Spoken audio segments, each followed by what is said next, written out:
The transport ship's Star Runner shook violently as lightning from the ion storm struck its hull again. Taemin gripped his seat as sparks flew from the control panels around him. The ship's captain shouted orders that no one could hear over the screaming wind and crackling electricity outside. "We're going down!" Jiwoo yelled from her position at the navigation station. Her hands moved quickly over the controls, trying to find a safe landing spot on the jungle planet below. "The storm damaged our engines. I can't maintain altitude." Taemin looked at his research partner Hai-Jin, who was strapped into the seat beside him. They had been traveling to Veloth Prime to study the planet's unique ecosystem. Now they might never make it there alive. The planet Veloth Prime was known throughout the galaxy for two things. First, it had the most dangerous jungle ecosystem anyone had ever discovered. Second, it was home to the Rexathi, massive predators, that stood 8 feet tall and could tear through starship metal with their claws. No human had ever survived alone on Veloth Prime for more than a few days. "Brace for impact!" the captain screamed. The ship hit the jungle canopy with a sound, like thunder. Trees snapped and broke as the Star Runner crashed through the green ceiling of the forest. Metal screamed against wood and stone.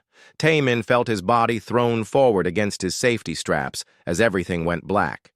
When Taemin woke up, pain shot through his left arm. He opened his eyes slowly and saw sunlight streaming through a huge hole in the ship's hull. The smell of smoke and burning electronics filled his nose. He tried to move and gasped as his injured arm sent waves of pain up to his shoulder. "Jiwoo," he called out weakly. "Hyejin?" Silence answered him. Taemin unbuckled his safety straps and stood up carefully. His legs felt shaky, but they could support his weight. He looked around the crashed passenger compartment and his heart sank. Jiwoo sat slumped over her navigation controls. A piece of metal from the ceiling had struck her head. Taemin checked for a pulse, but found none. His friend and fellow researcher was dead. He found Hyejin near the emergency supply lockers. She had been trying to reach the survival gear when the crash killed her. Taemin knelt beside her body for a long moment, fighting back tears. He was completely alone on one of the most dangerous planets in the galaxy. The sound of something moving in the jungle outside made him freeze. Through the hole in the ship's hull, he could hear branches breaking and leaves rustling. Something large was approaching the crash site. Taemin quickly grabbed a survival pack from the emergency locker and a plasma pistol from the security station. He had never been good with weapons, but he might need it to survive. For 3 days, Taemin stayed hidden inside the wrecked ship. He used the emergency rations and water recycler to keep himself alive. At night, he could hear the sounds of the jungle around him. Roars and growls echoed through the darkness. Sometimes he heard the heavy footsteps of large predators walking past the crash site. On the 4th day, his water recycler broke down. Taemin knew he had to leave the safety of the ship to find water or he would die of thirst. He took his survival pack and carefully climbed out through the hole in the hull. The jungle of Veloth Prime was unlike anything he had ever seen. Trees rose hundreds of feet into the air, their trunks wider than houses. Vines hung like thick ropes between the branches. Strange flowers glowed with soft blue and green light in the shadows below the canopy. The air was hot and humid, filled with the sounds of unknown creatures. Taemin activated his portable scanner and searched for the nearest water source.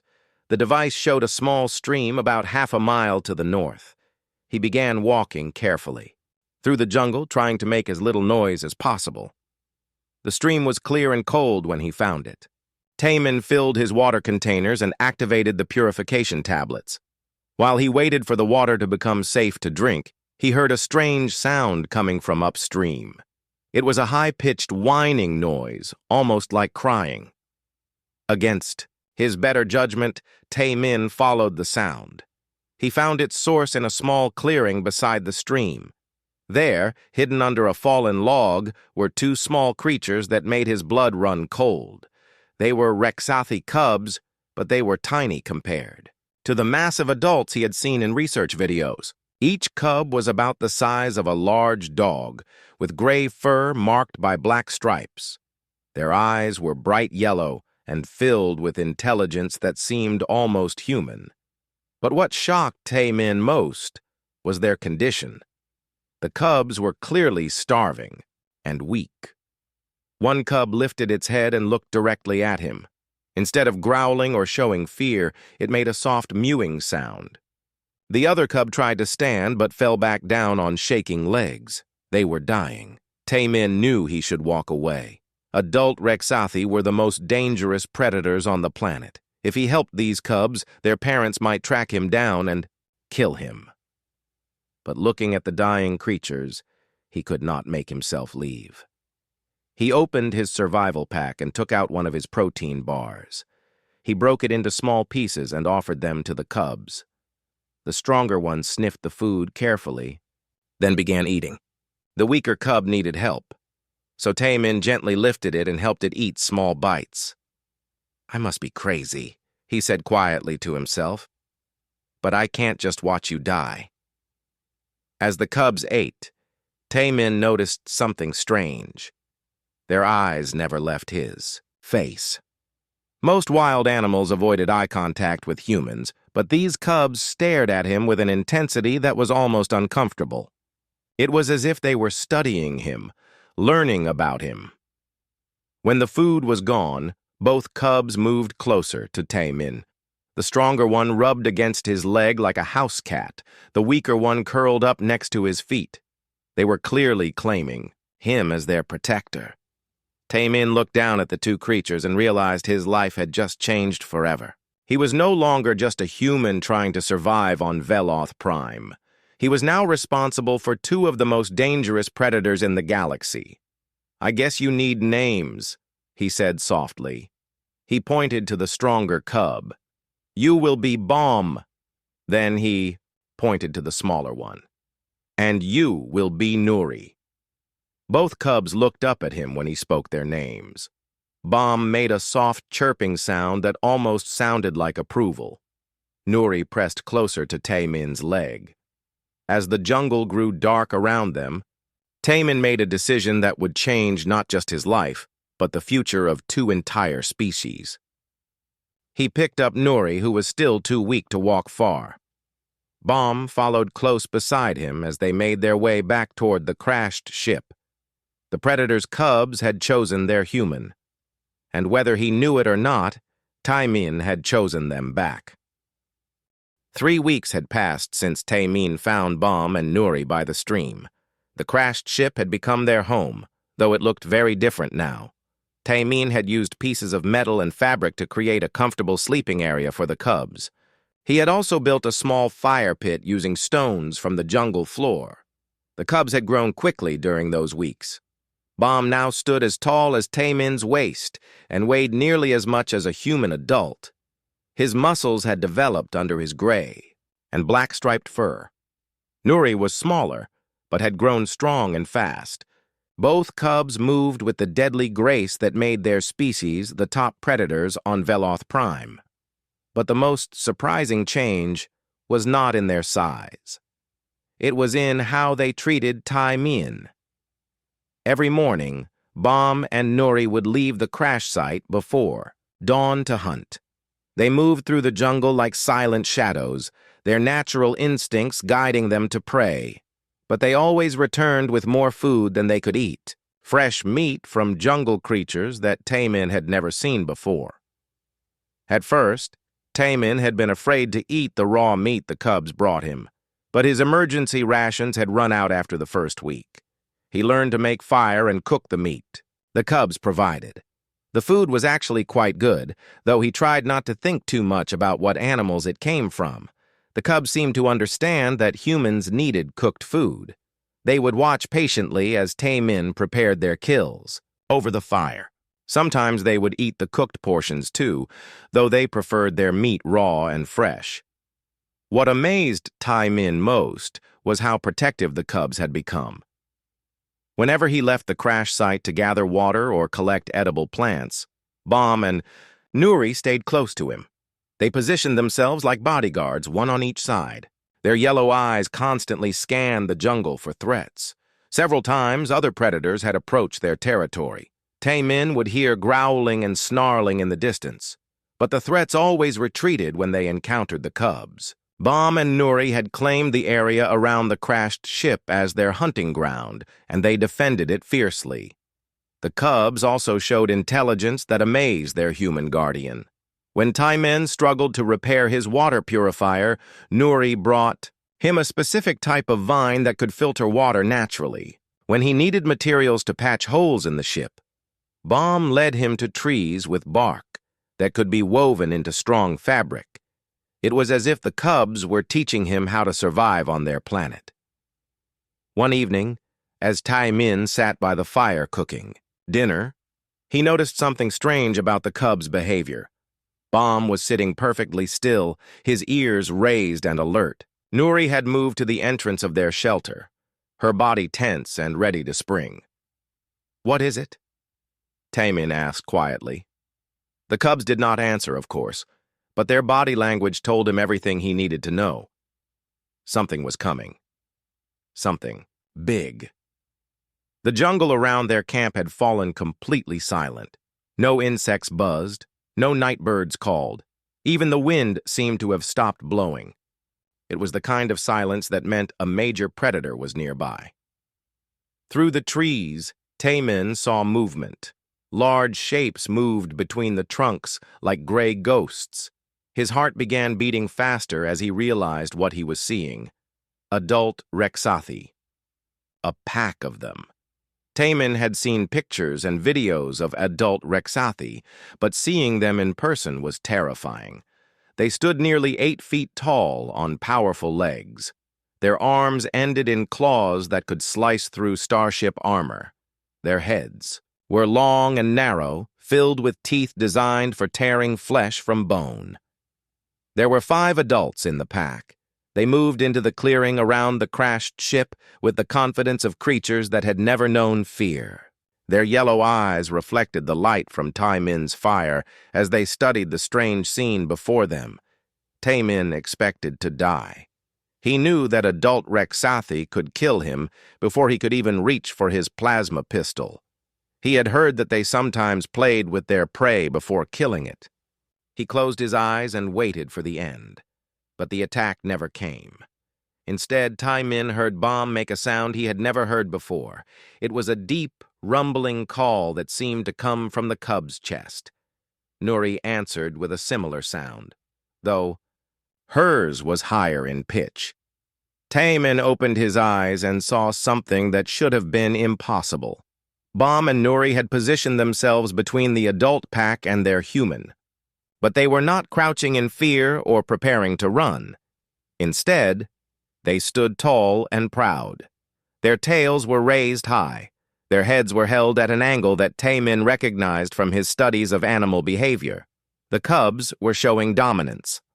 The adult Rexathi stopped moving. One of them, a massive female with scars across her face, took a step forward.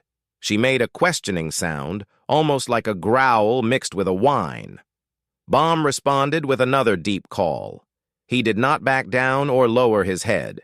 Instead, he moved, slightly closer to Taemin, making it clear that he was protecting the human. The scarred female tilted her head and studied the scene. Her eyes moved from the cubs to Taemin and back again. She seemed confused by what she was seeing. Young Rexathi were supposed to fear adults. They were supposed to submit and show respect to the older, stronger members of their species. But Bom and Nuri were doing the opposite. They were acting like pack leaders defending their territory, and their territory included a human. For several long minutes, the two groups stared at each other across the firelight. Taemin barely dared to breathe. He could feel the tension in the air like electricity before a storm. Finally, the scarred female made a decision. She took a step backward, then another. The other adults followed her lead. But instead of leaving completely, they moved to the edge of the clearing and settled down to watch. Bomb and Nuri remained alert for another hour, but gradually they began to relax.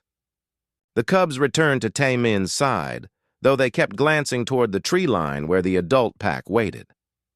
As Tae-min prepared for sleep that night, he realized that something extraordinary had happened.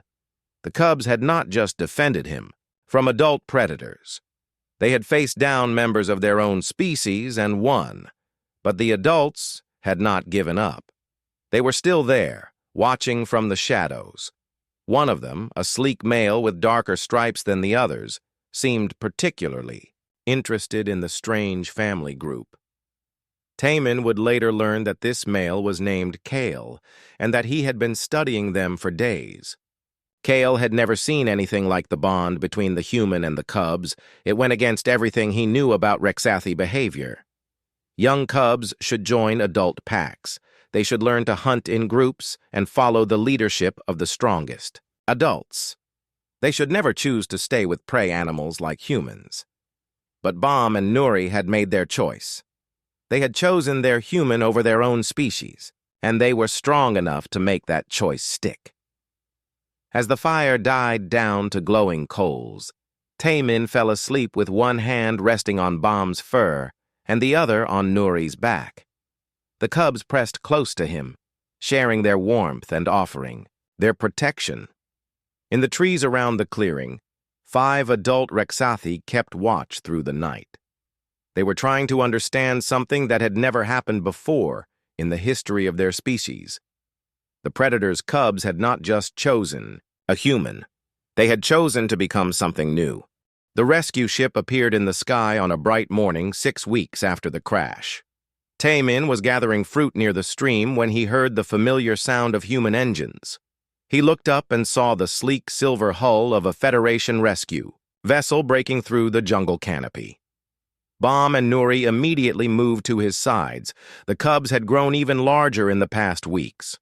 Bomb now stood taller than Tae-min when he raised his head. His shoulders were broad and powerful, covered, with thick muscle beneath his striped fur. Nuri was still smaller than her brother, but she moved with deadly speed that made her just as dangerous.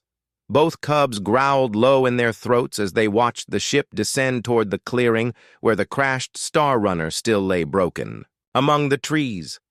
"It's okay," Tae-min said softly, placing his hands on their heads. "These are my people. They came to help me."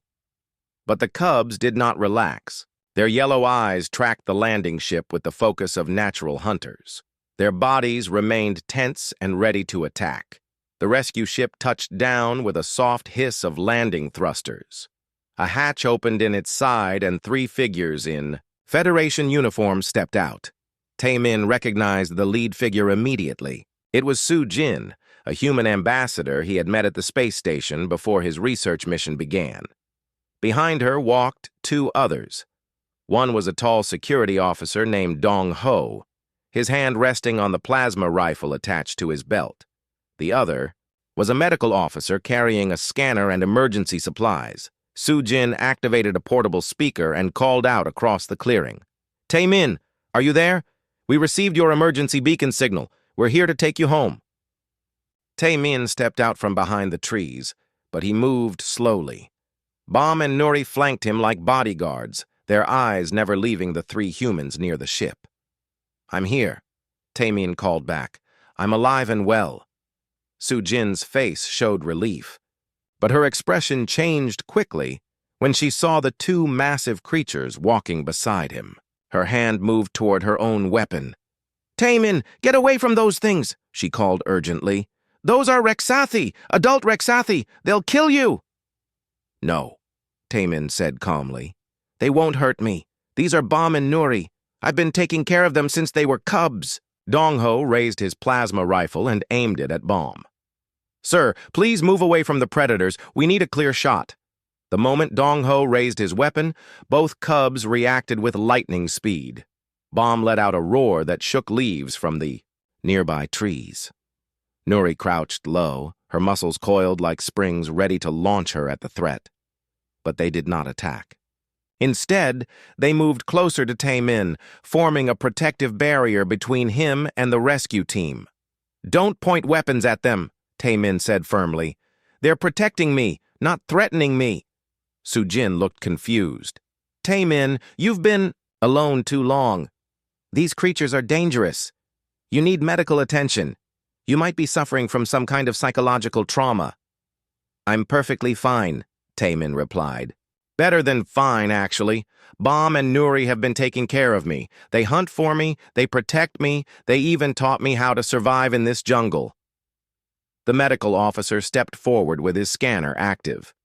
"Sir, please let me examine you. Isolation can cause hallucinations and false emotional attachments to dangerous animals." Bom saw the medical officer approaching and made a warning sound deep in his chest. The sound was not quite a growl, but it carried a clear message. "Stay back." "I don't think your friends want us to come closer," Dong-ho said, keeping his rifle. "Ready." Taemin looked at his cubs and then back at the rescue team. He realized that this situation could quickly become violent if he did not handle it carefully. "Let me prove to you that they're not dangerous," he said. He turned to Bom and spoke in a gentle voice. "Bom, sit." The massive Rexathi immediately lowered his body into a sitting position, though his eyes remained fixed on the armed humans. "Nuri, down," Taemin said. Nuri dropped to the ground, but she remained coiled and ready to spring if needed. Sujin's mouth fell open.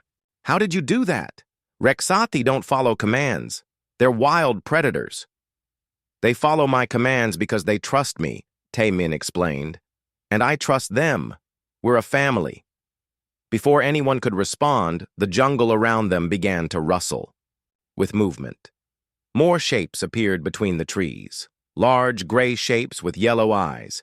Kyle emerged first, followed by 4 other adult Rexathi. The pack that had been watching Taemin and the cubs for weeks finally decided to show themselves. Dong-ho swung his rifle toward the new threats, but there were too many targets. "We're surrounded," he said grimly. The adult Rexathi moved in a wide circle around the clearing. They did not attack, but their presence was clearly a threat to the human rescue team. Kale moved closer than the others, his intelligent eyes studying the situation. Then something happened that no one expected. Bom stood up and made a series of complex sounds toward Kale and the other adults. They were not growls or roars. They were communication sounds, almost like a language. Kale responded with similar sounds. A conversation was taking place between the cubs and the adult pack. "What are they doing?" Sujin whispered. "I think they're talking," Taemin said quietly. "Bom and Nuri are telling the adults that you're not enemies." The conversation continued for several minutes. Sometimes Nuri would add her own sounds to the mix. The adult Rexathi listened carefully, their heads tilted in concentration. Finally, Kale made a decision. He approached Taemin slowly, his massive body moving with careful grace. When he was only a few feet away, he did something that shocked everyone watching. Kale lowered his head and bent his front legs in what could only be described as a bow. The other adult Rexathi followed his example. 5 of the most dangerous predators in the galaxy were showing submission to a human being. "Impossible," Dong-ho breathed, lowering his weapon. Taemin stepped forward and gently touched Kale's head. The adult Rexathi allowed the contact without resistance. "They're accepting me as part of their pack," Taemin explained. "Actually, I think they're accepting me as their pack leader." Sujin shook her head in disbelief. "This goes against everything we know about Rexathi behavior. They don't have pack leaders from other species. They barely tolerate each other." "Maybe everything we know is wrong," Taemin said. "Maybe they're more intelligent and adaptable than we thought." The medical officer slowly put away his scanner. "The psychological profile we have for you shows high empathy and natural leadership skills. But this still shouldn't be possible." Kale straightened up and made a soft sound toward Taemin. Then he turned and walked back toward the jungle. The other adults followed him, but they did not go far. They settled down at the edge of the clearing, clearly planning to stay and observe. "So what happens now?" Sujin asked. "Will you come back with us?" Taemin looked at Bom and Nuri, who were watching him with their intelligent yellow eyes. Then he looked at Kale and the other adults waiting in the shadows. "I don't think I can leave," he said finally. "They chose me, and I chose them. We're a family now, and families don't abandon each other." The rescue ship waited in the clearing as the sun set over Veloth Prime. Inside the ship, Sujin sent urgent messages to Federation headquarters. She was reporting something that would change how humans viewed not just the Rexathi, but all alien species. A human had become the leader of apex predators. The predators had knelt before him willingly, and somehow this impossible bond was making both species stronger than they had ever been alone. 2 months after the rescue ship arrived, a much larger vessel descended through the clouds above Veloth Prime. This ship was different from the small rescue craft. It was massive and ancient, built from black stone and metal that gleamed like polished obsidian. Strange symbols covered its hull, marking it as a ship of the Rexathi High Council. Taemin stood in the clearing beside the crashed Star Runner, watching the council ship land. Bom and Nuri flanked him, now fully grown and magnificent in their power. Both cubs had reached adult size, but they moved with intelligence and purpose that amazed even Kale and his pack. The adult Rexathi pack had grown larger over the past weeks. More adults had arrived to witness the strange human who commanded their young. They came from distant territories, drawn by stories that seemed impossible. A human pack leader, cubs who refused to join adult groups, predators who hunted for prey instead of eating it. Dr. So Young stepped out of the Federation observation post that had been built near the crash site. She was a xenopsychologist who had been studying the bond between Taemin and the Rexathi for weeks. Her research notes filled dozens of data tablets. "The council ship carries matriarch Zora herself," So Young told Taemin. "She's over 300 years old and leads the most powerful Rexathi clan on the planet. This is either a great honor or a death sentence." Taemin nodded calmly. He had learned much about Rexathi culture during his time with the pack. The High Council rarely left their mountain stronghold. When they did, it was usually to judge crimes against their ancient laws. The council ship's ramp descended with a deep rumbling sound. 6 enormous Rexathi emerged, each one larger and more scarred than any adult Taemin had seen before. Their fur was marked with ritual scars that told stories of great hunts and battles. Their eyes held the wisdom of centuries. At their center walked matriarch Zora. She was smaller than the others, but her presence dominated the clearing. Her fur was silver with age, and her yellow eyes seemed to see everything at once. Ancient jewelry made from the bones of legendary prey hung around her neck and arms. Kyle and his pack immediately prostrated themselves when they saw the matriarch. Even the proud adults who had accepted Taemin as their leader showed complete submission to this ancient female. But Bom and Nuri did not bow. They remained standing beside their human, their heads held high with quiet dignity. Their behavior sent a wave of shock through the assembled Rexathi. Matriarch Zora studied the scene with calculating eyes. She spoke in the deep, complex language of her people. Her words carried the weight of absolute authority. Dr. So Young activated her universal translator. "She says that Taemin has violated the natural order. She says the cubs have been corrupted by human influence. She demands that he be brought before the council for judgment." "What will happen at this judgment?" Taemin asked. "Usually death," So Young replied grimly. "But this situation is unprecedented. The cubs are clearly thriving under your care.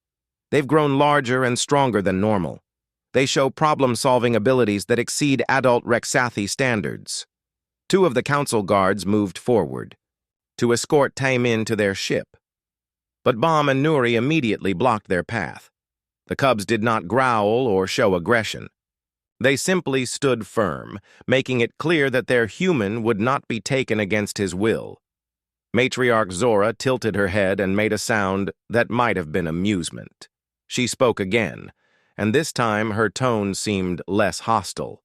She says, "The cubs show interesting loyalty," So Young translated. "She's curious about the nature of your bond." "Tell her I'll come willingly," Tae-min said. "But my family comes with me." Dr. So Young translated his words. The matriarch's response caused excited chatter among the council guards. "She agrees," So Young said with surprise. "But she warns that the trials ahead will test not just you, but your chosen cubs as well." The journey to the council spires took 3 days. The massive ship flew over landscapes that took Tae-min's breath away. Mountain ranges covered with crystal formations that sang in the wind. Valleys filled with creatures that glowed like living stars. Cities built into cliff faces where thousands of Rexathi lived in complex social groups. Bam and Nuri stayed close to Tae-min throughout the journey. The ship's crew watched them with fascination and fear. Never before had cubs traveled with the High Council. Never before had any non-Rexathi been brought to the sacred trials. The council spires rose from the planet's highest mountain like stone fingers reaching toward the sky. Each spire was carved with the history of the Rexathi people. Battles, hunts, and great leaders were depicted in flowing sculptures that spiraled up the tower walls. Inside the main spire, Tae-min was brought before the full High Council. Dozens of ancient Rexathi sat in a circular chamber lit by glowing crystals. Their combined presence was overwhelming, like standing before living legends. Matriarch Zora took her place at the center of the circle. She spoke for a long time, her words echoing off the stone walls. The universal translator worked to keep up with her formal language.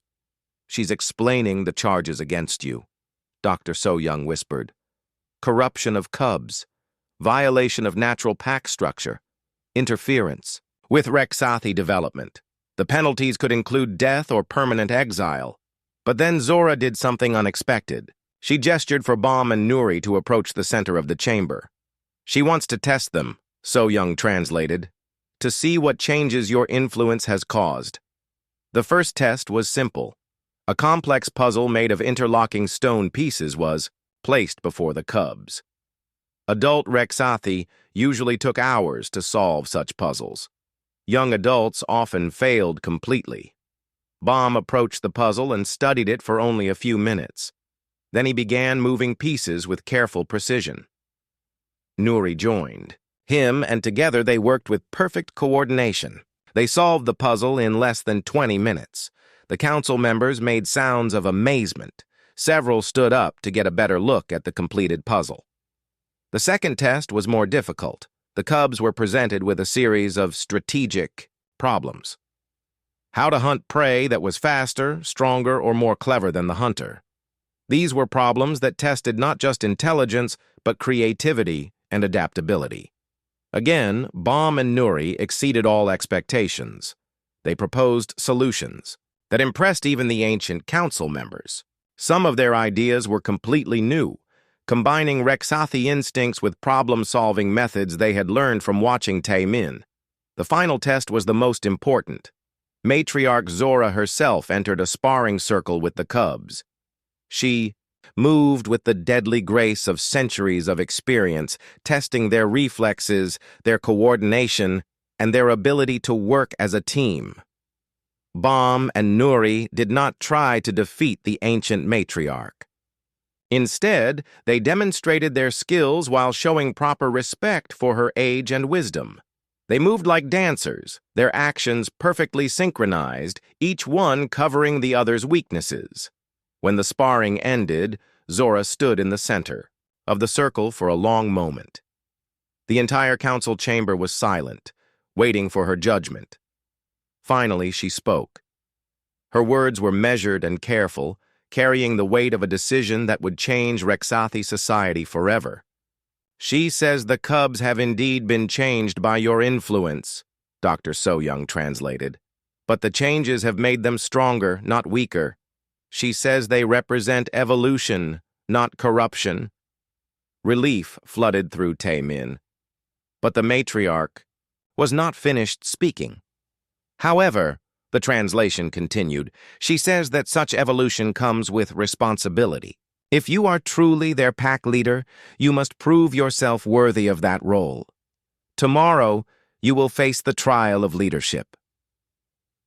That night, as Tai-Min prepared for whatever trials awaited him, Bam and Nuri pressed close to his sides. They had chosen their human long ago beside a jungle stream. Now they would stand with him before the judgment of their entire species. The predator's cubs had brought their human to the heart of Rexathi power. Tomorrow would determine whether that bond would be accepted or destroyed forever. The attack came without warning on the dawn of Tai-Min's leadership trial. Massive ships descended from orbit like falling stars, their hulls painted in the red and black colors of the Gorvani Empire. The warlike alien species had been watching events on Veloth Prime with growing interest. General Thane commanded the invasion fleet from his flagship. The Gorvani were a militaristic race that valued strength above all else. They had conquered dozens of worlds using superior technology and ruthless tactics. Now they saw an opportunity to gain the ultimate weapon. Tai-Min was standing in the council spires when the first explosions shook the mountain. Bam and Nuri immediately moved to protect him, their bodies tense with battle readiness. Through the crystal windows, he could see Gorvani drop ships landing in the valleys below. Matriarch Zora appeared beside him, her ancient face grim with determination. She spoke rapidly in her own language, then switched to broken human speech for Tai-Min's benefit. They come for you, she said. The Star Warriors want to steal the bond. They think they can make weapons from our cubs. Dr. So Young ran into the chamber, her face pale with fear. Behind her came two more humans who had arrived with the invasion response team. Sung Woo was a pilot from the Federation Defense Force. Yunji was a field medic who had volunteered to study the human Rexathi bond. The Gorvani are jamming all communications, Sung Woo reported. They've cut off our escape routes. Their ground forces are moving toward the spires. How many? Tai-Min asked. Too many, Yunji replied grimly. At least 1,000 soldiers, plus heavy weapons and battle mechs. The Federation fleet won't arrive for 3 days. Through the chamber's windows, they could see Gorvani soldiers advancing up the mountain paths. The alien warriors wore powered armor that made them twice the size of humans.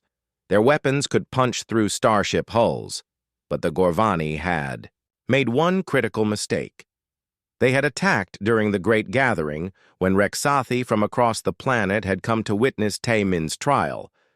Hundreds of the apex predators were scattered across the mountain spires.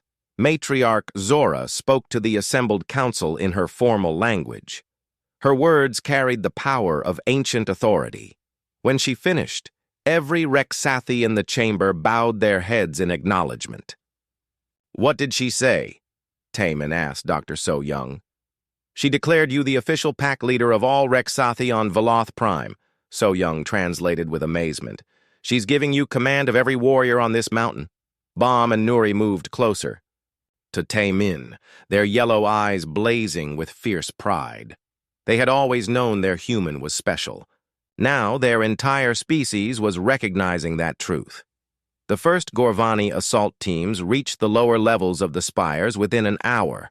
They moved in tight formation, their energy weapons ready to cut down any resistance. They expected to face primitive predators armed with claws and teeth. Instead, they found themselves fighting an enemy that combined animal instincts with tactical intelligence. Tai-Min stood in the council's strategic center, surrounded by holographic displays, showing the battle. Bam and Nuri flanked him as he studied the enemy positions.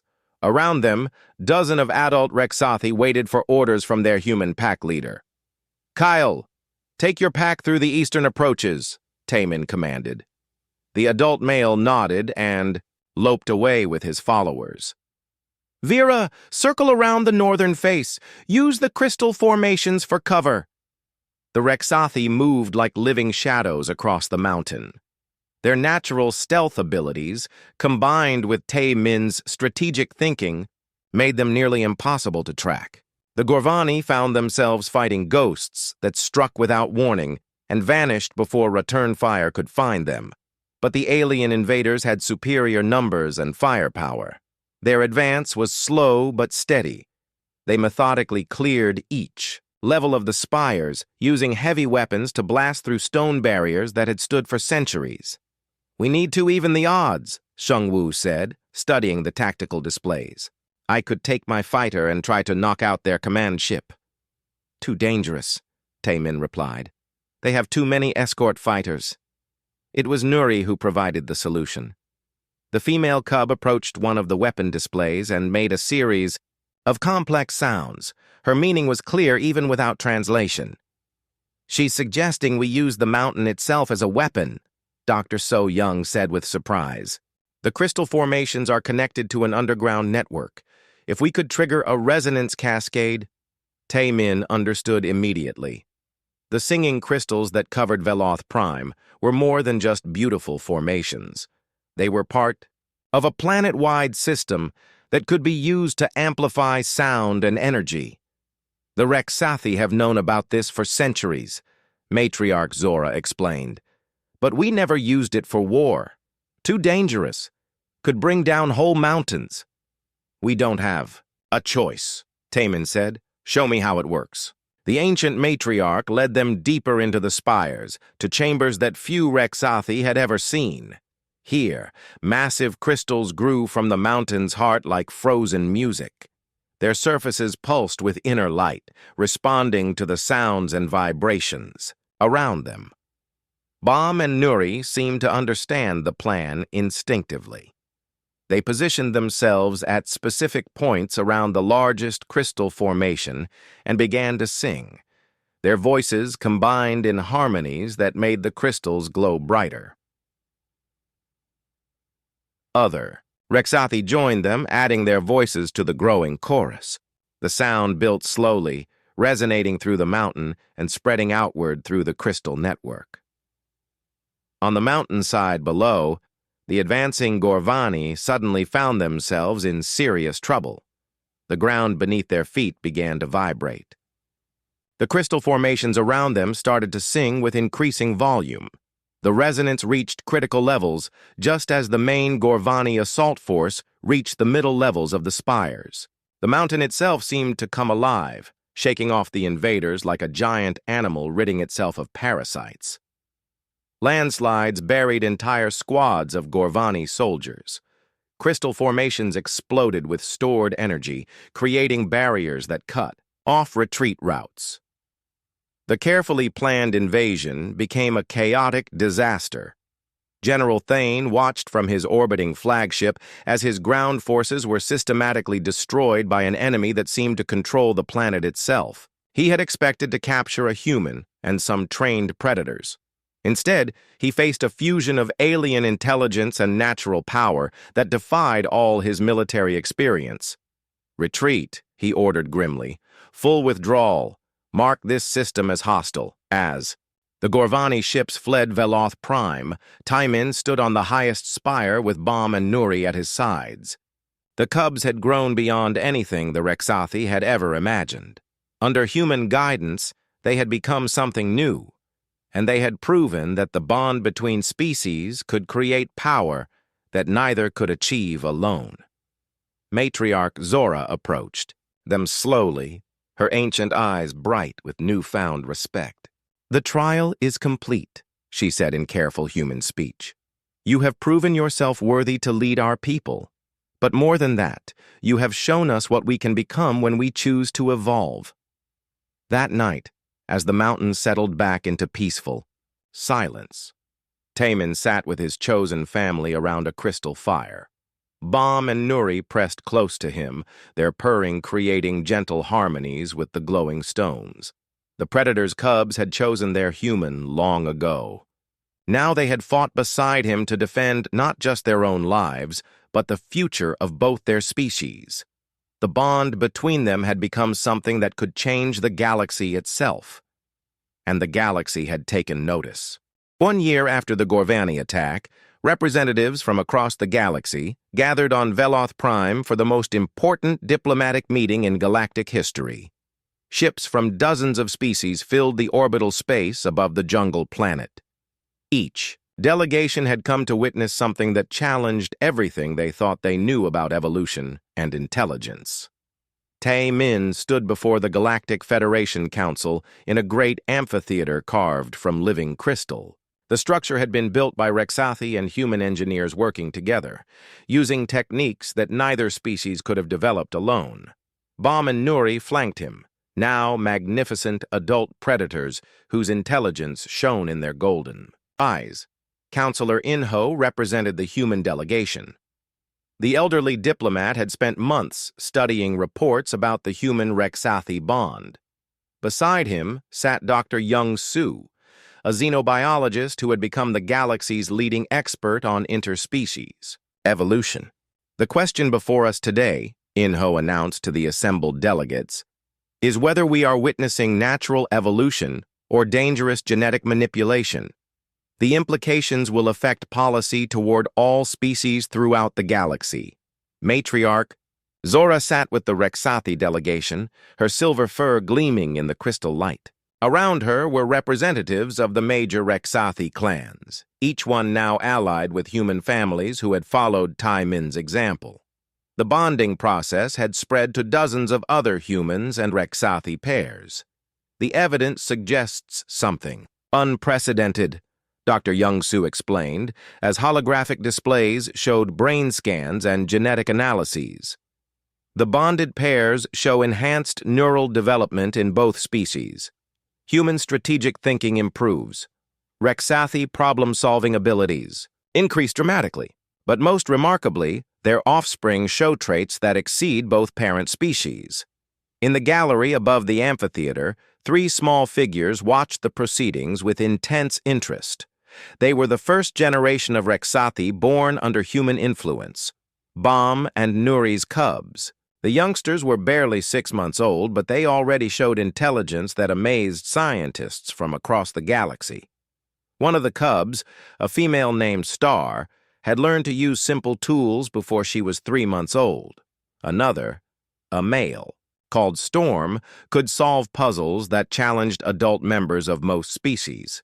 The third, a smaller female named Moon, showed empathic abilities that allowed her to sense the emotions of any creature around her. These cubs represent something entirely new, Young-Su continued. They are not simply Rexathi with enhanced intelligence. They are a hybrid species with capabilities we are only beginning to understand. A delegate from the Zenthari Empire stood to speak. His species was known for their rigid adherence to genetic purity. This bonding process violates the natural order, he declared. Species should not be artificially enhanced through alien influence.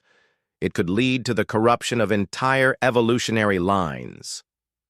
Min rose from his seat. Over the past year, he had become not just a pack leader, but a diplomat representing a new kind of relationship between species. With respect, he said calmly, there is nothing artificial about this bond. Bam and Nuri chose me when they were cubs. I chose them back. Everything that followed came from that choice, not from any scientific manipulation. Bam stood and moved to the center of the amphitheater. The massive predator's presence commanded instant attention from every delegate.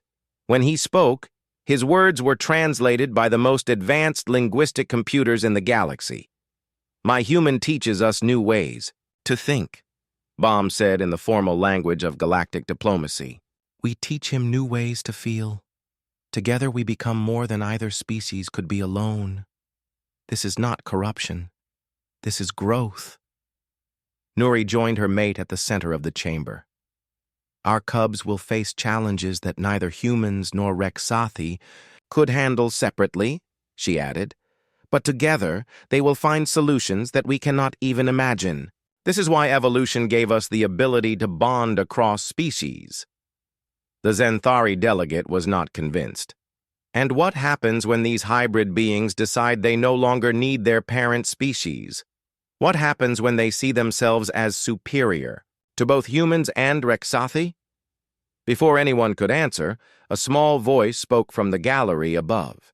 It was Star, the eldest of the cubs, who had somehow activated the amphitheater's communication system.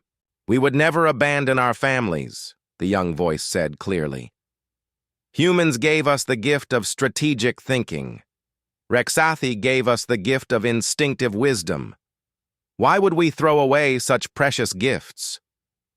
The amphitheater fell silent.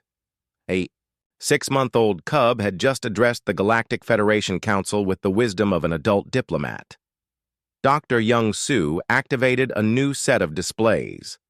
"The cubs have also shown us something else remarkable. They possess what we can only call interspecies empathy. They can sense the emotional states and intentions of any species they encounter. This could revolutionize galactic diplomacy." Storm, the male cub, added his own voice to the discussion. "Every species in this room thinks and feels differently, but we can understand all of you. We can help you understand each other." Counselor In-ho looked around the amphitheater at the assembled delegates. Representatives of dozens of species sat together, many of whom had been enemies for centuries. Yet they were all listening to the words of children who had been born from an impossible bond. "The question is not whether this evolution is dangerous," In-ho said slowly. "The question is whether we are wise enough to accept it." Matriarch Zora stood and approached the center of the chamber. The ancient Rexathi moved with the dignity of centuries, but her words carried hope for the future. "For thousands of years, each species has evolved alone," she said. "We became strong in isolation, but isolation also made us limited. These bonds show us a new path, not the replacement of old species, but the birth of new possibilities." The debate continued for hours. Some delegates argued for strict regulation of interspecies bonding. Others called for expanded research programs. A few demanded that the practice be banned entirely. But as the day wore on, something remarkable happened. The 3 cubs had quietly left their gallery and moved through the amphitheater, approaching different delegations. They showed no fear of the strange alien beings around them. Instead, they seemed genuinely curious about each species they encountered. When Moon, the smallest cub, approached the Zenthari delegate who had spoken against the bonding, something unexpected occurred. The rigid alien, who had never shown emotion, in public, reached out to gently touch the cub's fur. For a moment, his face showed wonder instead of disapproval. "She can sense my concerns," he said quietly. "She understands that I fear change because my species has suffered from genetic manipulation in the past. But she also shows me that this is different. This is choice, not force." By the time the formal session ended, every delegate in the amphitheater had encountered at least one of the cubs. Each interaction had been different, but all had been positive. The young beings seemed to instinctively understand how to communicate with each species they met. The final vote was not even close. The Galactic Federation officially recognized interspecies bonding as a natural evolutionary process worthy of protection and study.